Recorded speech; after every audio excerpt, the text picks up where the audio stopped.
नमस्कार, मैं विष्णु शर्मा लेकर हाजिर हूँ इंदिरा गांधी की 100 अनसुनी दिलचस्प कहानियों का 7वां पार्ट लेकर। इस 7वें पार्ट में हम ये बात करेंगे कि कैसे इंदिरा गांधी कितनी बोल्ड थी। पीएम बनने से पहले उन्होंने क्या क्या बोल्ड डिसीजंस लिए अपनी लाइफ में और किस तरह से वो चीज़ें करती थी जिससे लोग इम्प्रेस्ड होते थे। उनमें से हमारी ये कहानी हम आपको बताएंगे कि कैसे जब गांधी जी ने उनको टोका था उनके कपड़ों को और उनके मेकअप को लेकर, तब से गांधी जी उन्हें थोड़ा सा मैच्योर समझने लगे थे। और जब इंदिरा गांधी ने 2 मुसलमानों की जान बचाई और गांधी का दिल जीत लिया, वो स्टोरी पाएंगे। लेकिन सबसे पहले बात करेंगे उस कहानी की, वो बोल्डनेस के हद में कैसे शास्त्री जी जब पीएम थे और Indira Gandhi information broadcasting minister थी, और कैसे उन्होंने शास्त्री जी को एक तरह से ओवरलैप किया या दरकिनार किया और फिर से माना भी।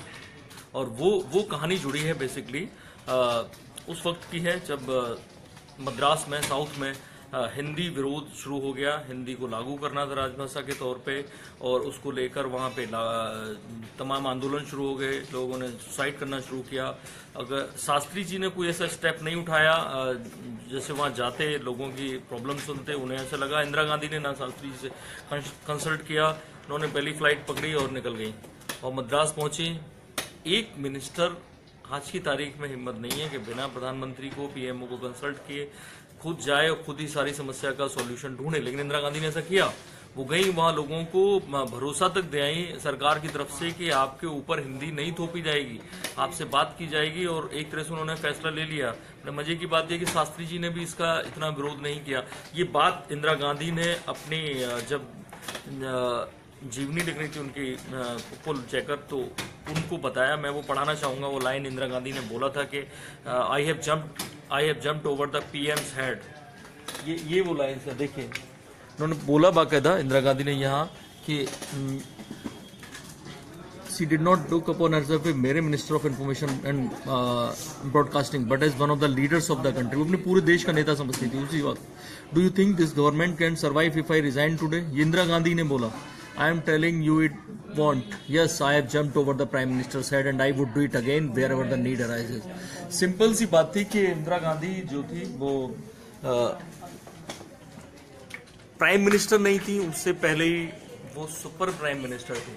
उनको जो लगता था उसको करने के लिए उन्हें किसी से पूछने की जरूरत नहीं थी, वो ऐसा करती थी। हमने पहले एपिसोड में, इससे पहले वाले एपिसोड में बताया कि कैसे जब 65 का भारत पाक युद्ध हो रहा था, तो कैसे इंदिरा गांधी कश्मीर में थी उस वक्त, और जो पाकिस्तान की जो हमने हाजी पीर दर्रा जो कब्जा किया था, वहां पहुंच गए हेलीकॉप्टर से।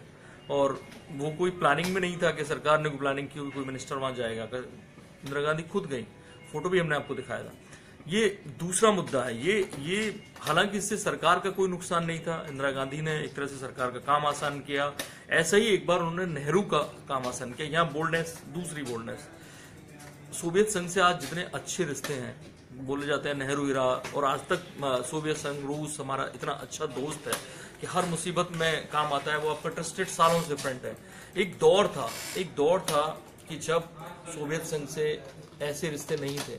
अब उन रिश्तों की बानगी में कैसे इंदिरा गांधी का रोल अहम हो जाता है। 1953 की बात है। इंदिरा गांधी एक बार अकेले घूमने गई रूस की यात्रा पे, सोवियत रूस उसकी यात्रा पे गई। सब जगह देखा, उन्हें वहां लगा कि यहाँ बच्चों के लिए बहुत अच्छे काम हो रहे हैं। वो कुछ ऐसी संस्थाएं बनाने की सोचने लगी यहाँ पे। जब नेहरू प्राइम मिनिस्टर थे 1955 में, नेहरू गए जब ऑफिशियल यात्रा पे, तो उनके साथ इंदिरा गांधी भी गई। तो हुआ ये कि कम्युनिस्ट पार्टी की सरकार थी। यहाँ की जो कम्युनिस्ट पार्टी है सीपीआई, उसने वहां की कम्युनिस्ट पार्टी को बोला कि नेहरू जिस उद्देश्य से आए हैं, नेहरू देश को आगे ले जाने के लिए तमाम हैवी इंडस्ट्रीज स्थापित करना चाहते थे देश में, तमाम तरह की चीज़ों के लिए नेहरू मदद चाहते थे रूस से। और वो मीटिंग हुई, उस वक्त वहाँ के प्रीमियर पीएम थे निकिता क्रुश्चेव के साथ जब मीटिंग हो रही थी नेहरू के अंदर, तो बाहर सिटिंग रूम में इंदिरा गांधी वेट कर रही थी किसी काम से। जो निकिता क्रुश्चेव से बाहर आए और जब इंदिरा गांधी को बैठे हुए देखा तो पूछा क्या चल रहा है। तो इंदिरा गांधी भी थोड़ी सी परेशान थी। उन्हें पता चल गया था कि भारत की कम्युनिस्ट पार्टी ने यहाँ की कम्युनिस्ट पार्टी के थ्रू सरकार को बोला है कि नेहरू को कोई मदद ना की जाए, कोई ऐसा समझौता करके ना जाए जिससे कि भारत का कोई भला हो। और इंदिरा गांधी इसको लेके बहुत बेचैन थी। उन्होंने पूछा कि क्या हुआ, कि बोले निकिता ने बोला कि नहीं, बात कुछ आगे बढ़ती नहीं दिख रही है, ब्लॉक चल रहा है मामला।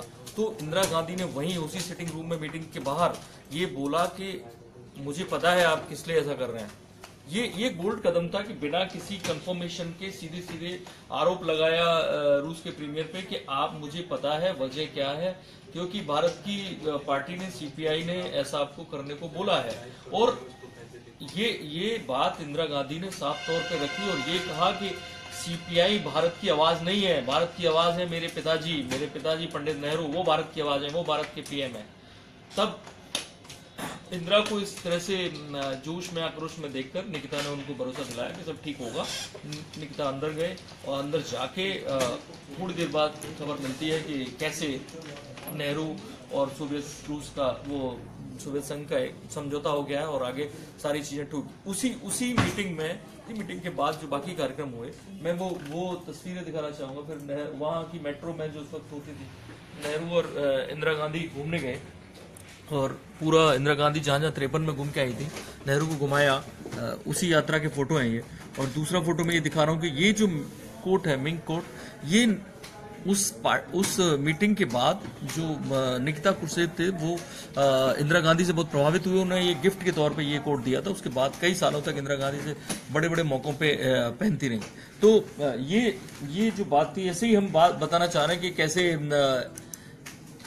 महात्मा गांधी और इंदिरा गांधी के रिश्ते जो थे नेहरू की वजह से बचपन से थे, लेकिन जब 2 बार ऐसा हुआ कि शादी को लेकर और फिरोज गांधी से, और एक बार इंदिरा गांधी वैसे पहुंची। एक बार जब गोलमेज सम्मेलन में महात्मा गांधी जा रहे थे और नेहरू जी जेल में थे, तो इंदिरा गांधी ने बड़े उससे कहा कि मेरे पिताजी होते तो आपको गोलमेज सम्मेलन में नहीं जाने देते। और जब ये स्विट्जरलैंड से पढ़ के आई, बीच में सेवाग्राम गई मिलने बॉम्बे के पास, तो उनको लगा कि यूरोपियन ढंग के कपड़े और इस तरह का मेकअप करके आई है। उस जमाने में वो जो घर है, नेहरू परिवार देश के लिए लड़ रहा है, उस वक्त उन्हें लगा कांग्रेस सादगी पर जोर देती है, उन्हें इस तरह के नहीं पहनने चाहिए। इससे इंदिरा गांधी को बुरा लगा था कि गांधी जी मुझे क्या बोल रहे हैं। तो इस तरह से उनकी गांधी जी से जो रिलेशन थे, वो उन्हें बच्चे के तौर पे उन्हें बुरा लग रहा था कि मुझे सलाह दे रहे हैं। लेकिन 2 वाक्य ऐसे हुए, इन 2 वाक्यों में 2 मुसलमानों की जान इंदिरा गांधी ने बचाई, जिससे गांधी जी का दिल एक तरह से उन्होंने जीत लिया। और गांधी जी ने फिर उसके लिए अपनी पुरानी बातों के लिए खेद भी जताया। वो वाक्य है, एक बार जब वो 4 साल के थे राजीव गांधी और 8 महीने के थे संजय गांधी, आजादी के बाद की बात है, मसूरी से लौट रही थी ट्रेन में इंदिरा गांधी। तो रास्ते में किसी स्टेशन पे ट्रेन रुकी और ये वो दौर था 47-48 का, जब पार्टीशन की वजह से दंगे शुरू हो गए थे। तो उस दंगों में उन्होंने देखा कि ऐसी स्टेशन रुकी, तो एक स्टेशन पे एक बूढ़ा मुसलमान कोई भागता हो रहा है, उसके पीछे कुछ लोग भाग रहे हैं मारने के लिए उसको। इंदिरा गांधी ने फौरन अपना कोच खोला और जैसे ही वो प्लेटफॉर्म पे पास में आया, उसको अपने कोच में लाके कोच बंद कर लिया। तो इस तरह से उसकी जान बची। दूसरा वाकया हुआ जब इंदिरा गांधी दिल्ली में कहीं जा रही थी एक जॉन मथाई के साथ, तो रास्ते में उन्होंने देखा एक भीड़ एक बंदे को मारने के लिए उतर रही है। तो इंदिरा गांधी झटके से उतरी कार से और उसको अपनी कार में ले लिया। इंदिरा गांधी सिक्योरिटी में थी, उन्होंने उसको बचा लिया। ये बातें जब पता चली महात्मा गांधी को, उन्होंने मिलने बुलाया इंदिरा गांधी को और बहुत तारीफ की कि तुमने काफी मदद की है ऐसे। तो जो रिफ्यूजी कैंप था एक, उन्होंने कहा कि तुम एक रिफ्यूजी कैंप की जिम्मेदारी तुम संभालो, इस तरह से ये। और फिर इंदिरा गांधी से गांधी जी ने ये भी कहा कि अब तुम मुझसे रोज मिलने आओगी। और उन्हें लग रहा था कि लड़की अब बड़ी हो गई है, शादी के बाद जिम्मेदार हो गई है और अब देश को समझ रही है, लोगों को समझ रही है, लोगों की भावनाओं को समझ रही है, तुम रोज मुझसे मिलने आओगी। और वो रोज मिलने जाती थी। जिस दिन नहीं मिलने जाते थे उस दिन गांधी जी एक गुलाब भेजते थे उनको और एक संदेश लिख के भेजते थे। तो ये हमारी जो तीसरी कहानी थी वो बेसिकली इंदिरा गांधी की बोल्डनेस, कैसे वो 2 मामलों में 2 ऐसे लोगों की उन्होंने जान बचाई जो दंगों में फंसे हुए थे। इंदिरा गांधी ने बोल्ड मूव लिया, उनके लिए भी दिक्कत हो सकती थी, लेकिन इंदिरा गांधी ने ऐसा किया। चौथी जो स्टोरी है हमारी, वो बड़ी कैसे 1 साल की राजीव गांधी की उम्र 1 साल थी और वो छोड़ के चली गई। इंदिरा गांधी उन्हें कश्मीर में अपने एक रिलेटिव के यहाँ छोड़ के कई हफ्तों के लिए चली गई और वो किससे मिलने के लिए, यही मैं बता रहा हूँ। दरअसल हुआ ये कि जब ये मामला है 42 का, जब शादी हो गई, हनीमून कर लिया, लौटे दोनों हनीमून से कश्मीर से 2 महीने का मना के, तो फिरोज गांधी और जब इंदिरा गांधी आए तब तक वो अखबार नहीं पढ़ रहे थे कोई। जब अखबार पढ़ा तो पता चला 42 का भारत छोड़ो आंदोलन शुरू हो गया है। तो वो जल्दी से पहुंचे और जो था जहां आसफ अली ने तिरंगा फहराया था वो उसमें मौजूद थे, कई जगह कई घटनाओं में मौजूद थे, लेकिन उनकी अरेस्टिंग नहीं हुई। वो लोग इलाहाबाद चले गए दोनों।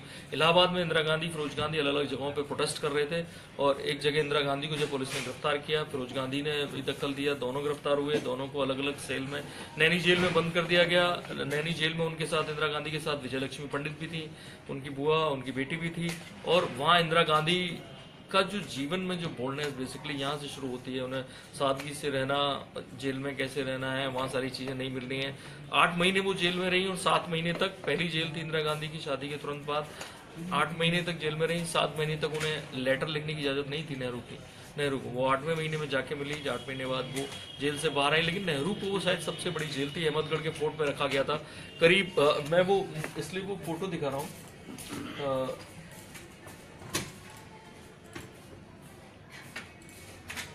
ये उसके बाद नेहरू यहाँ पे आपको जेल में दिखेंगे। ये जेल का फोटो है। ये विजयलक्ष्मी पंडित के हस्बैंड थे रंजीत, और ये नेहरू जी थे। बेसिकली नैनी जेल में पहले नेहरू बंद रह चुके थे। ये उस की नैनी जेल की तस्वीर है। बाद में फिर यहाँ इंदिरा गांधी गई, और जब इंदिरा गांधी यहाँ थी तब नेहरू 2.5 साल के लिए करीब अहमदगढ़ फोर्ट में थे। तो जब करीब 10 महीने बाद फिरोज गांधी भी छूट गए, लेकिन नेहरू आए 2.5 साल बाद। उस वक्त जो ये कश्मीर में थी, और कश्मीर में ये ब्रजलाल नेहरू हैं जो मोतीलाल नेहरू के बड़े भाई नंदलाल के बेटे थे। ये उस वक्त फाइनेंशियल एडवाइजर, फाइनेंशियल मिनिस्टर राजा हरि सिंह कश्मीर थे, और इंदिरा गांधी इनके यहाँ छुट्टी मना रही थी। 1 साल का थे राजीव गांधी। तो हुआ ये कि जैसे उन्हें खबर मिली रेडियो पे कि नेहरू जी छूट गए, 2.5 साल हो गए थे पिता को बेटी से मिले हुए, वो तुरंत भागी और फ्लाइट पता करने के लिए, और श्रीनगर में जैसे ही पहली फ्लाइट मिली वो वहीं से राजीव गांधी को छोड़ के वो वहीं से घर निकल गई। वो नहीं चाहती थी कि इलाहाबाद में नेहरू को अकेले, राजीव गांधी बेसिकली अकेले घर मिले, कोई ना मिले। तो वो इलाहाबाद गई, वहां नेहरू को रिसीव किया। उसके बाद ये 22 जुलाई 1945 की फोटो है। नेहरू पहली बार 1 साल के राजीव से मिल रहे हैं। ये कश्मीर आके फिर नेहरू उनसे मिले। तो ये कहना था कि दोनों लोग किस तरह से उन्होंने हमारी जो 5वीं कहानी ये थी कश्मीर को लेके, जो थी एक 5वीं कहानी के बोल्डनेस पे, वो हुआ ये कि 1957 की बात है। इंदिरा गांधी कांग्रेस की उसमें सीईसी में आ गई थी, और उसके बाद वो एक्टिव हो गई थी, चुनाव प्रचार करने लगी थी। तो पहला उनका एक दौरा पंजाब का लगा। बहुत अर्ली मॉर्निंग में उनकी एक मीटिंग थी पंजाब के किसी दूर के गांव में। जब वो वहाँ पहुँचती हैं तो डायस पे माइक लगा हुआ है, सामने दरी बिछी हुई है, और एक भी बंदा नहीं है। 1-2 मैकेनिक वहाँ था, एक आध कांग्रेसी कार्यकर्ता था।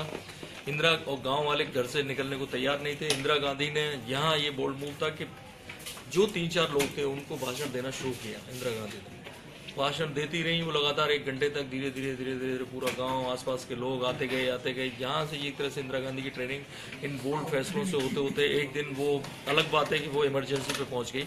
तो ये 5 कहानियां थी इंदिरा की बोल्डनेस पे। कुछ आपको कैसी लगी कमेंट बॉक्स में बताइएगा। ऐसी ये सिलसिला जारी रहेगा पूरी 100 कहानियां होने तक। इंदिरा गांधी के 100वां वर्ष है, उस पर हम ये 100 कहानियां आपके लिए इंदिरा गांधी के व्यक्तित्व से जुड़ी, उनकी राजनीति से जुड़ी, उनके जीवन से जुड़ी ये कहानियां लेकर आ रहे हैं। बहुत जल्दी 8वां पार्ट लेकर होते हैं हाजिर। दीजिए मुझे याद। थैंक यू, नमस्कार।